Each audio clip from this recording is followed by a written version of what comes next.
show. How are you doing today? Good? It's an honor to talk to you, man. We're gonna have a good time. Well, Let's run the music, Jim, and we'll hit it. Here we go.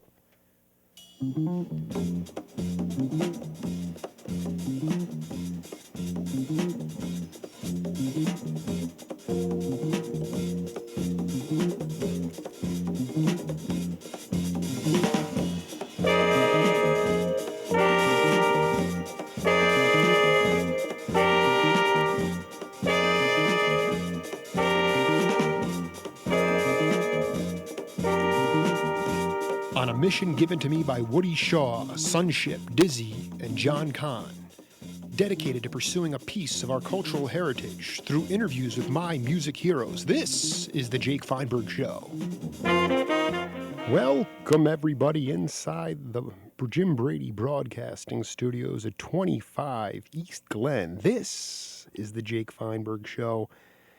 Thanks for all being part of the program today. People talk about the British invasion as the Beatles, that the Beatles encouraged original songwriting and individuality. They also are given credit for introducing Indian music and polyrhythms to our humble land. But what about those who don't sing on Macklemore Avenue or croon like James Taylor, but rather play melodic invention? The fusing of all genres of music before there was any idiomatic labeling. These types of artists are mercurial, sometimes misunderstood, like Miles Davis, who hired my guest because he wanted him to be himself. Play what he felt because Miles knew he had to give creative freedom to his sidemen in order to get the bitches brew. The same thing like the Lawrence of Newark Larry Young, or Tony Williams, or Ted Dunbar. My guest grew into himself because he gave himself up to Sri Chinmoy with love, surrender, and devotion to his craft. The God inside him and an inner mounting flame of angst that pushes him to the brink and brings him back. Let yourself go, lose yourself, and come back to find yourself. Harness the ego, defend originality, and breathe. What's my guest's philosophy? From my desert view, it seems to be experimentation, being able to see dreams, envision them, and then seize them. Keep pushing the boundaries of mortality in music. He does this by surrounding himself with others who have a lot to convey. He is not afraid of the discussion, even if Jean-Luc Ponty goes off for 15 minutes. My guest lets artists get stuff off their chest, mind. He is not interested in stifling others. He learned this practicing meditation and playing music with Brian Auger, Jack Bruce, and Dave Holland, fellow British invaders themselves.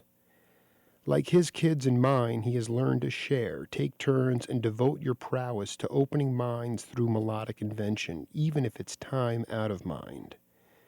His playing is prolific, he is deeply spiritual, and instead of the spoken word, he can reflect this spirituality through his music and all the cats he has collaborated with. Cats from here, cats from there, cats from everywhere, found their unique voice through playing with others, all day at Baggies or in some small loft on the Lower West Side of Manhattan, not even aware that the sun has come and gone, eating a couple of sandwiches with Billy Cobham. Perpetual evolution through sequencing of ideas, staying in the moment as the flame burns higher and higher and you learn to stop trying to control things. You surrender to your true nature, the spirit inside you which is transcendent and appreciated by legions of musicians and music lovers. Mahavishnu John McLaughlin, happy Memorial Day and welcome to the Jake Feinberg Show. Well, that was some build-up, Jay. Man, well, what can I say? Well, all lies. Exactly, and that's cool because this is just poetry that comes out of my head, trying to. No, it's beautiful. It's beautiful. It's wonderful. I enjoy listening to you. It's like hearing about somebody else.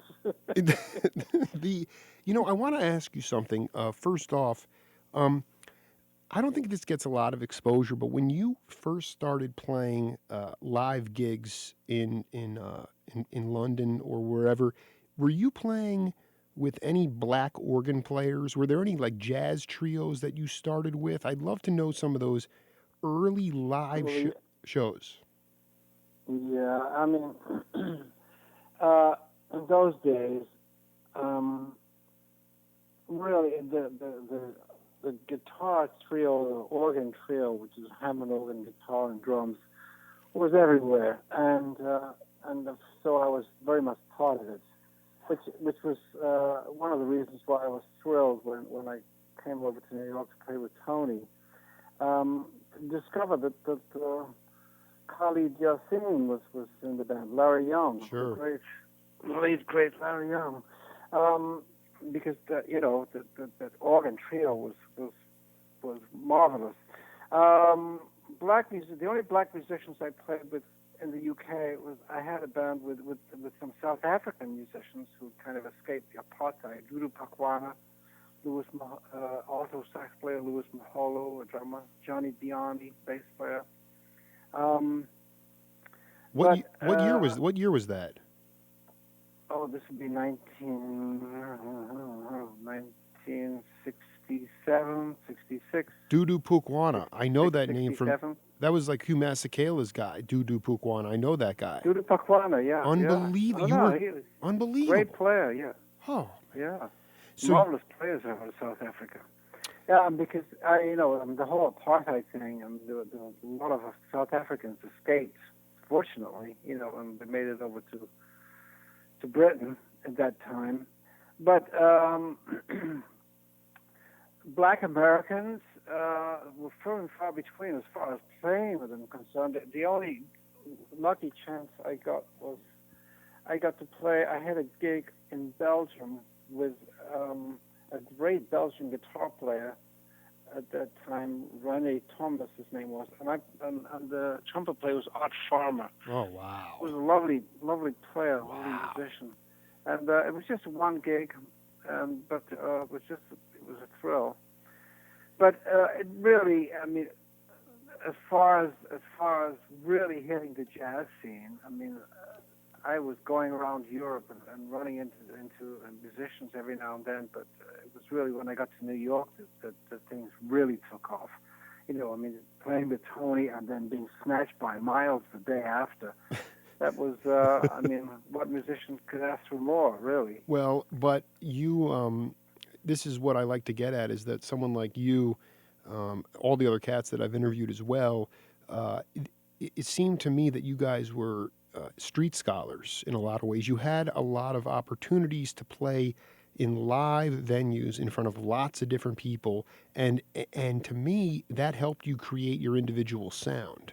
It helped you create that individuality. And being that I was born in 1978, I want to know if that thesis is correct. In that, like nowadays, not so much in France or in Europe, I can't speak to that, but you go to Los Angeles today, John, there's one jazz club left. There's no venues to play live, and therefore people are left to their own devices of the technology of saying, and there's all this information out there, whereas before, all you really had was the radio and to go see people live. Otherwise, you had to develop your own individuality. So tell me if I'm right about that. No, you're absolutely right. I mean, the situation from clubs and record industry is basically dead, isn't it? It's not. I mean, it's dead as far as jazz musician is concerned. And as a consequence of that, the club scene and the whole philosophy of exposing people to music, which was how it was in the late 60s and 70s, because I remember even in the 70s, I mean, when I think of the different bands, I mean, the band Shakti. I mean, can you imagine us opening to, like, what was the name, Metallica? You're right. It happened. Yeah, I mean, but the whole idea, like one of the first tours Mahavishnu Orchestra did was opening up to the Eagles. but it was beautiful because they were a fantastic band. Lifetime opened up to the Who in Boston once. Oh my! It was a marvelous philosophy, really, that the promoters had. The promoters believed in exposing people to music so that they could get turned on and become part of the listening audience to different kinds of music. And it was a marvelous period. And of course, we look today. I mean, how many clubs are there? There's the Blue Note in Tokyo and Osaka, and there's one in New York where I played last year. But here's the question. America, I so many clubs just in New York, but gone. But what you're hitting on is so key, and this is what I want to ask you: is that why at that time maybe you were just marinating in it, but the question is, why was there such an open-minded philosophy towards saying we're going to put a folk rock group? I interviewed Richard Green, who is a violinist with C Train, and I guess the promoters in '72 said, well, you got Jerry Goodman as a violinist and you got Richard Green, but he said that basically he finished his set and just sat behind Billy's drum kit and the perspiration was flying off of him, but the audience gets to go from a folk rock group to an amalgamation of enlightened music with Mahavishnu. What do you think that did? I mean, people had spiritual experiences. That's what music is, John. It's not this static thing with labels. You know this, but that's what's driving me crazy about the idea of saying, okay, we only have a jazz club, so we need to just play whatever they think jazz means. That's what they have to play. I don't think the Tony Williams lifetime that you couldn't pigeonhole that kind of music. Well, you got to remember that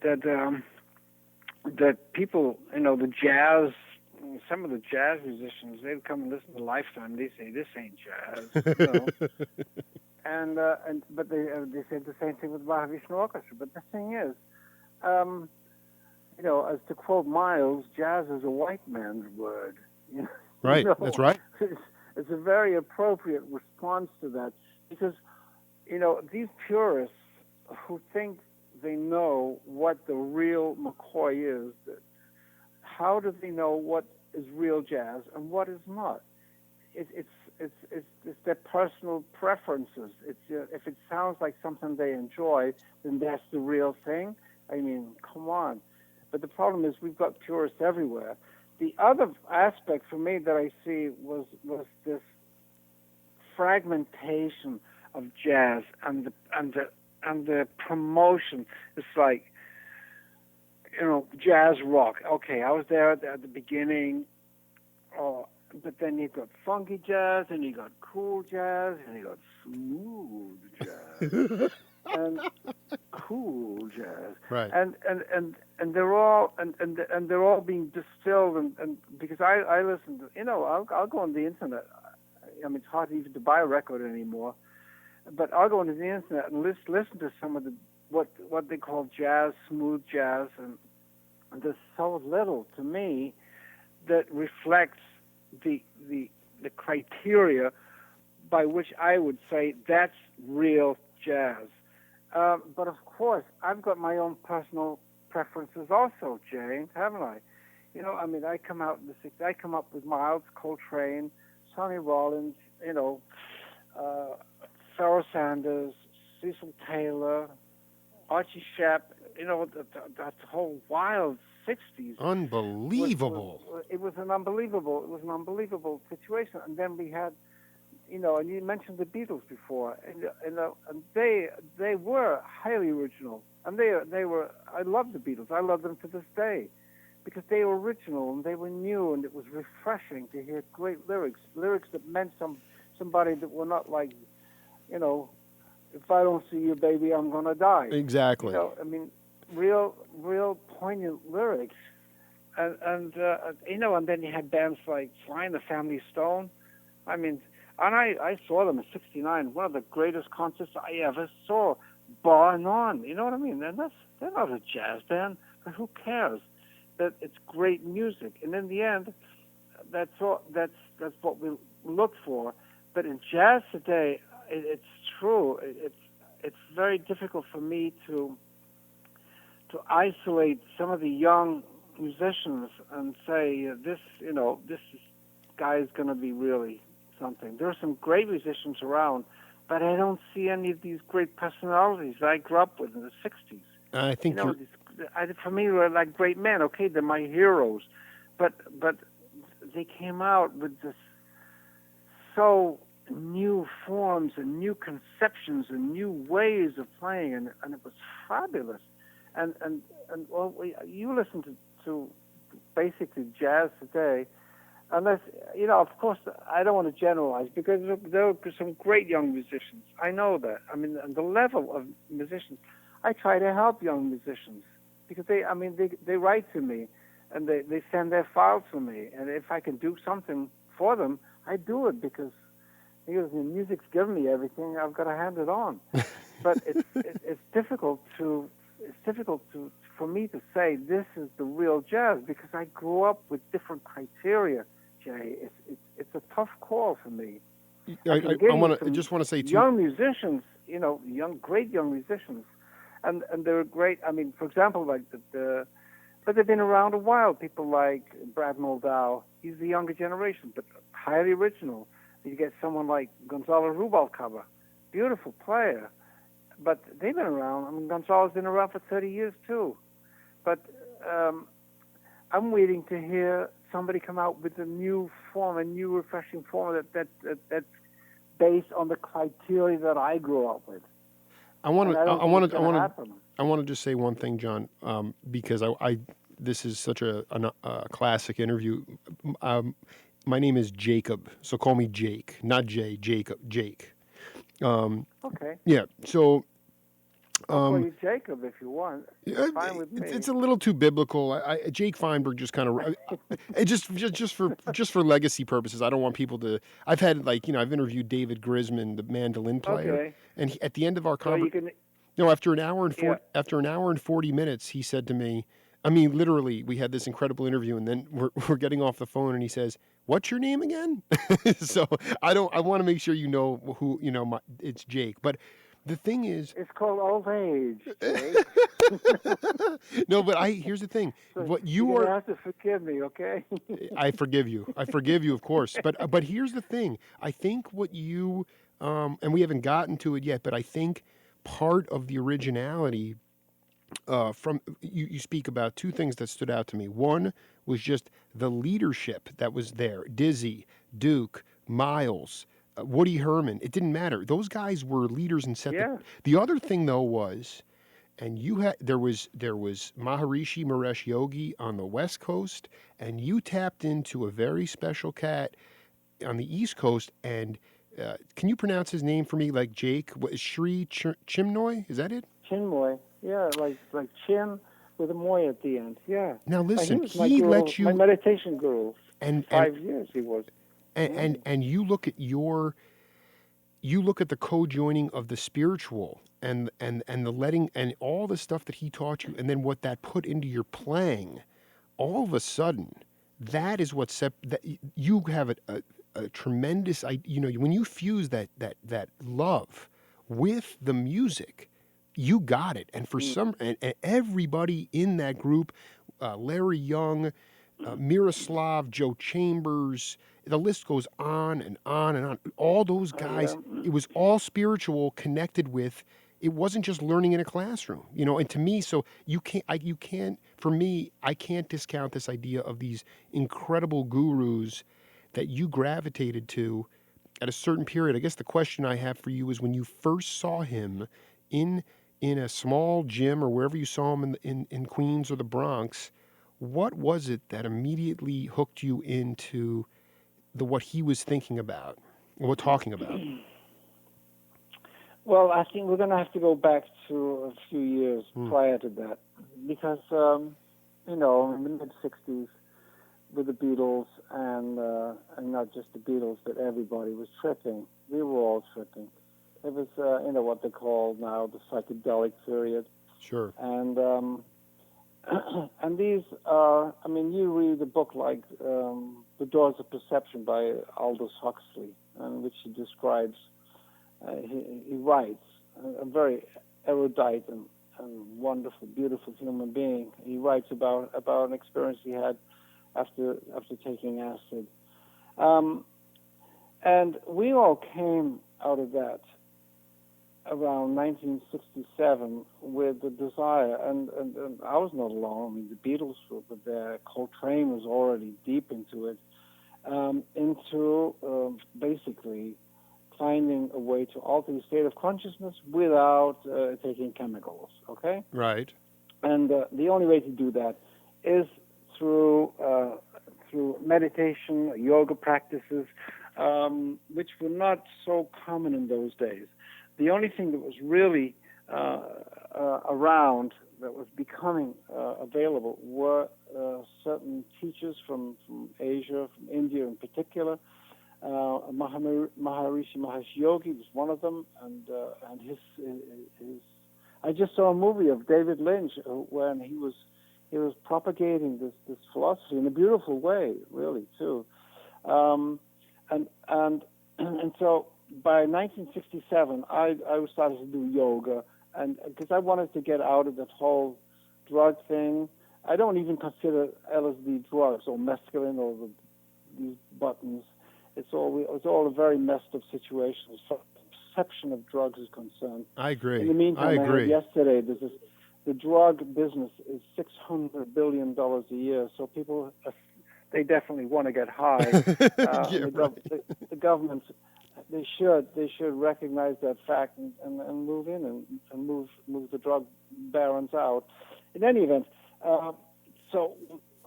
I became very, very much involved in the search towards Asia, because the questions that I started to ask myself were the great existential questions of life, like who am I? What am I? What am I doing here? What's this universe? What's God? You know, the big questions. And and once you start asking these questions, you really should follow through, because they're the basic questions of life, in my opinion, of course. Mm-hmm. So I got involved with Indian, then I got involved with the Sufis, which is the mystic school of Islam, which is very, very beautiful. I know Islam has got a very bad reputation, undeservedly, because it's just from a handful of fundamentalists. But I was very much a part of that. And so by the time I met Sri Chinmoy, I'd been practicing yoga for about 2 years already. So I was very much sensitized to stuff like that. In any event, I went to see him in a meditation somewhere in Connecticut, and at the end he said, anybody want to ask me a question? And I said, yeah, I said, I'd like to speak about the relationship between spirituality. The spirituality is, personal spirituality, spiritual development, and music. And he said, that's a very nice question. He said, but at the same time, I should tell you that yes, you can use music as a way to self-enlightenment. But he says you can do it sweeping the street too. He said everything depends on the way you look at it and how you do it. This was very significant to me. It was a very powerful answer to that question, because I realized after that it doesn't matter what you do. You can peel potatoes and cook or do burgers, but how do you do it? Do you do it with joy? Do you do it with a sense of freedom? Because it's all the way we look at things. Everything is the way we perceive. And this was a real eye-opener. And so I went and studied meditation with him for the following 5 years, which I've never regretted. And even though I left his particular path in 1975, this was really because I wanted to assume, how shall I say, responsibility for my own development. Right. And that's continued, and to this day, it will continue until I keel over, Jake. Jake. You know, because I'm going to keel over one day, you know, and I'm still here at 72. I mean, I'm amazed. This blows my mind because I still feel 29 inside. Oh, I love it. The machine, No, because it's the soul. You know, is not the same. I mean, to me, it's a little bit scary. You said something in another interview I was reading about when you get to that point when you have to let go of the drugs and you are practicing meditation and breathing, and you said it gets to a point where it's either exhilarating or scary. Either way, that's a good thing, you said, because you have to confront who you are and what you're dealing with. And Yeah, you know, I mean, we've all got this. You know, even the eagle said it. You know, we've all got a few demons. You know, and I mean, demon. I don't use the word demon as like, you know, in the biblical sense. right. But you know, I mean, we've all got this kind of. There's a dark side to everybody because that's ego, isn't it? It's selfish. I want me, mine, ego. You know, and everybody's got one. If you're alive, you got one, unless you're sane. You know, there's very few of those around. You know, and the thing is to recognize. It's the whole point. You know, and even the saints they got ego trips too. You know, I mean, the perfection is all relative, isn't it? You know, I think only the infinite is perfect, and the infinite belongs inside everybody. So in a way, we are all perfect. And the whole universe is perfection itself. But of course, because of the ego and the way we perceive things, you know, that kind of it screws things up royally too. But the whole thing, what you were talking about originality, this actually is the question of life. I mean, the question of life is the same as the question of art. You know, who am I after all, and how do I feel about the people around me? How do I feel about myself? How do I feel about my relationship to all of these people and the universe and God, this universe, infinite spirit? How do I feel about all that? You know, and do I recognize it? And do I harmonize with all of these things? So, and this is part because in jazz in a way pushes you to that point, because you have to improvise in jazz. Mm-hmm. Without improvisation, jazz doesn't exist. But what are you going to say, Jake? What are you going to say when you start improvising? And there's only one thing we all can say. The only thing we can talk about is our life story. And so the following question comes in, well, how rich is it? Yeah. How rich is your interior life? You know, and how deep is it? How deep do you feel? How deeply do you care about these great questions of life and your existence here and your relationship with these people? How deeply do you care about it? And I think this is really the crux of the matter. And you know, and I just to bring another little anecdote, because I had the great fortune to tour in late 1970 with the great Alice Coltrane. Oh. We did some gigs together. Wow. And we were talking, of course, about, I was very much involved with my meditation trip, and Alice is, what a woman she is. And we were just talking after one concert, and, you know, about this and that, about enlightenment, you know, and the wonders of mystery of existence and all that. She said, you know, John, in the end, it comes down to one thing. You know, how much are you ready to suffer for love? And I thought, well, what a beautiful thing. It just like nails everything, doesn't it? It's marvelous. Unbelievable. You know, listen, we play a game on this program called Name That Tune. I want to play you a piece of music, see if you can peg it, and then we'll come back and talk about it. Well, Jay, I'm going to have to leave. I'm sorry. I actually have a dinner date tonight. It's 20 to 7 here. Oh. I'm going to have to move. Oh, Are you cool with that? Well, No, you're not cool with no, it. I would know, because a lot of my interviews tend to. Is there a chance we could pick it up again? Because I didn't get to some of the stuff that I really did want to get to. Yeah, well, I do ramble on, Jake. Yeah, don't I? But but I think maybe that you want me to ramble a little bit. Well, The okay, thing, no, I have. The thing is, I got to go to Munich tomorrow. I'll be gone a couple of days. I'll be back later in the week. No, I can give you another 20 minutes, 30 minutes later on in the week. Yeah, that's fine. When should I contact you? Well, look, it's Monday, Tuesday, Wednesday. I'm back Thursday, so I've got. Do you want to try? I'm gonna have to. You want to try Friday or the week? It is. No, maybe Thursday night might be better, but can you give me an email? What is address your?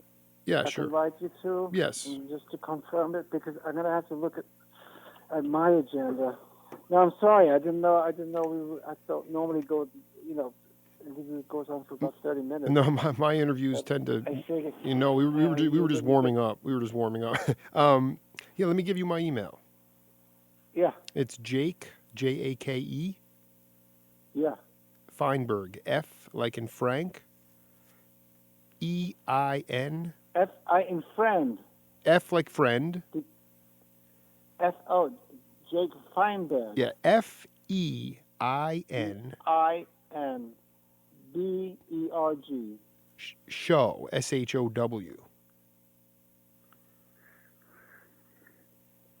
So 1 second. Yep. Jake, FEIN BERG. Yes. Correct. Show, yeah. So it's Jake Feinberg Show, SHOW at G. All one word. All one word. Jake Feinberg Show at gmail.com. Oh, okay. Got it. Okay. Yeah. No. Okay. If it doesn't happen this week, it just there's. I would love another half hour so we could go through Argon's bag and that would be better because I've got I go to Munich tomorrow for a couple of days, but on Friday I have to leave for Vienna, where they have an unbelievable event to raise awareness about AIDS. And there's a lot of great people there, and I have to play. So it probably would be better next week for me. Is that okay? Let's because listen, we got Arjun Gorder. Okay. We got a lot of stuff to do. So just do me a favor, email me and let me know. Okay. This is a good time for you though. 6 p.m. your time is normally a good time. Yeah, it's okay. Good. Just, good. Yeah. Hey man, good to hear your voice and safe travels. Okay, Jake. Okay. Yeah. Talk Thanks. to you soon. Yeah. Yeah. Bye-bye. Yeah. Bye. Bye.